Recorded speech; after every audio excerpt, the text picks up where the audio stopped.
హైదరాబాద్ నగర శివార్లలో శనివారం రాత్రి ఎస్ఓటీ పోలీసులు ఆకస్మిక దాడులు నిర్వహించారు. ఈ దాడుల్లో ముజ్రా పార్టీ బండారం బట్టబయలైంది. పీకల దాకా తాగి అశ్లీల నృత్యాలు చేస్తున్న 23 మందిని అరెస్ట్ చేశారు. వీరిలో 6 యువతులు, 17 మంది పురుషులు ఉన్నారు. పట్టుబడిన వారిలో పలువురు జీహెచ్ఎంసీ ఉద్యోగులున్నట్లు పోలీసులు గుర్తించారు.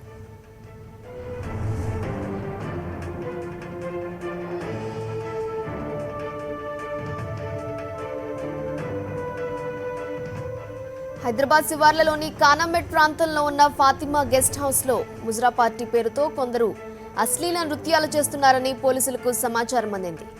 వెంటనే స్పందించిన ఎస్ఓటీ పోలీసులు వెంటనే ఆ ప్రాంతానికి వెళ్లి దాడులు చేశారు. మద్యమత్తులో ఉన్న కొంతమంది జీహెచ్ఎంసీ ఉద్యోగులు యువతులతో కలిసి అశ్లీల నృత్యాలు చేస్తున్నట్లు గుర్తించి పట్టుకున్నారు. ఘటనా స్థలం నుంచి 22 సెల్ ఫోన్లు, 6 వాహనాలు, లిక్కర్ బాటిళ్లతో పాటు దాదాపు 21,000 రూపాయల నగదును స్వాధీనం చేసుకున్నారు. ముజ్రా పార్టీ నిర్వాహకుడు మసాక్, ఫాతిమా గెస్ట్ హౌస్ యజమాని జరీనా ఆధ్వర్యంలో పార్టీ జరిగిందని పోలీసులు తెలిపారు. 6 యువతులు అశ్లీల నృత్యాలు చేయడంతో పాటు వ్యభిచారానికి కూడా సిద్ధమయ్యారని ఎస్ఓటీ అధికారి తెలిపారు. పట్టుబడిన వారిలో GHMC tax inspector Sanjay, bill collector Narahari, Krishna, Ranveer, Ravinder, Padmabhushan Raj, బాబురావులతో మరికొందరు ఉద్యోగులు ఉన్నారు. నిందితులందరినీ విచారణ కోసం మాదాపూర్ పోలీసులకు అప్పగించారు.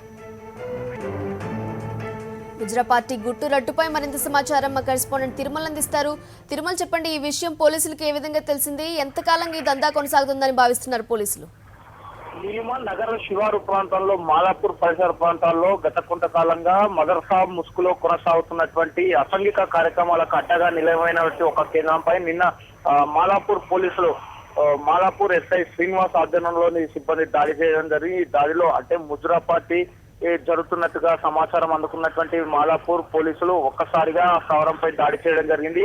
ఈ దాడిలో దాదాపు మున్సిపల్ సిబ్బంది ఎక్కువ శాతం ఉన్నారు. షేర్లింగంపల్లికి సంబంధించినటువంటి సర్కిల్ ట్యాక్స్ ఇన్స్పెక్టర్ సంజయ్, అదేవిధంగా సర్కిల్ 12కి సంబంధించినటువంటి Padmabhushan Raju, bill collector Narahari, Baburao, Krishna, Ranveer, Bhupal, Kukatpally municipal ఉద్యోగి రవీందర్ తో పాటు మరో 24 మందిని కూడా పోలీసులు అదుపులోకి తీసుకున్నారు. అదేవిధంగా ఇందులో అశ్లీల నృత్యాలు చేస్తున్నటువంటి 6 యువతులను కూడా పోలీసులు వీళ్ళని అదుపులోకి తీసుకోవడం జరిగింది. వీరి వద్ద నుంచి 3 కార్లు, అదేవిధంగా 21 రూపాయల నగదుతో పాటు అసాంఘిక కార్యక్రమాలకు వాడుతున్నట్టు అనేకమైనటువంటి వస్తువులను కూడా పోలీసులు స్వాధీనం చేసుకున్నారు. అయితే ఏదేమైనప్పటికీ కూడా గత కొంతకాలంగా నిశ్శబ్దంగా ఉన్నటువంటి నగర శివారు ప్రాంతంలో ఒక్కసారిగా కూడా ఈ రేవ్ పార్టీ, దాదాపు రేవ్ పార్టీ తలపించే విధంగా జరుగుతున్నటువంటి పార్టీ పైన కూడా పోలీసులు దాడి చేస్తున్నారు.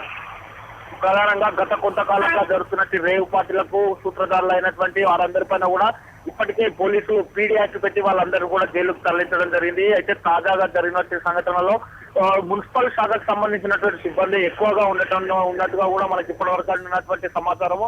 అయితే వీళ్ళు ఎంతకాలంగా ఈ కార్యక్రమాల్లో పాల్గొంటున్నారు, అదేవిధంగా ఈ ప్రాంతంలో అంటే ఈ ఒక మదర్సా పేరుతో ఈ అసాంఘిక కార్యక్రమాలు నిర్వహిస్తున్నారా, పోలీసులకు ఎందుకు ఇంతకాలం దీనిపైన దాడి చేయలేకపోయారన్న దానిపైన కూడా స్థానికులు అనుమానం వ్యక్తం చేస్తున్నారు. అయితే ఏది ఏమైనప్పటికీ కూడా నిన్న రాత్రి పోలీసుల దాడిలో బిల్ కలెక్టర్స్ ఎక్కువగా ఉన్నట్టుగా కూడా మాకు ఇప్పటివరకు అన్నటువంటి సమాచారము. వీరిపైన కఠిన చర్య తీసుకోవాలని కూడా డిమాండ్ జరుగుతుంది. తిరుమల, ముజ్రా పార్టీ నిర్వాహకుడు ఏం చెప్తున్నాడు ఈ విధంగా అశ్లీల నృత్యాలు జరగడంపై సంబంధించి? ఈ నిర్వాహకుడు ఎంతకాలంగా ఈ ముజ్రా పార్టీలు కావచ్చు, అదేవిధంగా రేవ్ పార్టీలు నిర్వహిస్తున్నాడు. అదేవిధంగా ఇతను ఏ ప్రాంతానికి చెందిన పట్టుబడిన యువతుల్లో ఎక్కువ శాతం ముంబై, అదేవిధంగా హైదరాబాద్ కు సంబంధించినట్టు యువతులు ఉన్నట్టుగా కూడా మనకి ఇప్పటివరకు అందినటువంటి సమాచారం. అయితే ఈ నిర్వాహకుడు అంటే కేవలం ఈ ఒక్క పార్టీతోనే పరిమితమైనటువంటి వీళ్ళ, లేదా ఇంత గతంలో కూడా తరచుగా ఇటువంటి పార్టీలు నిర్వహిస్తున్నారన్న కోణంలో కూడా పోలీసులు కేసు దర్యాప్తు చేస్తున్నారు. Okay, thank you Tirumala.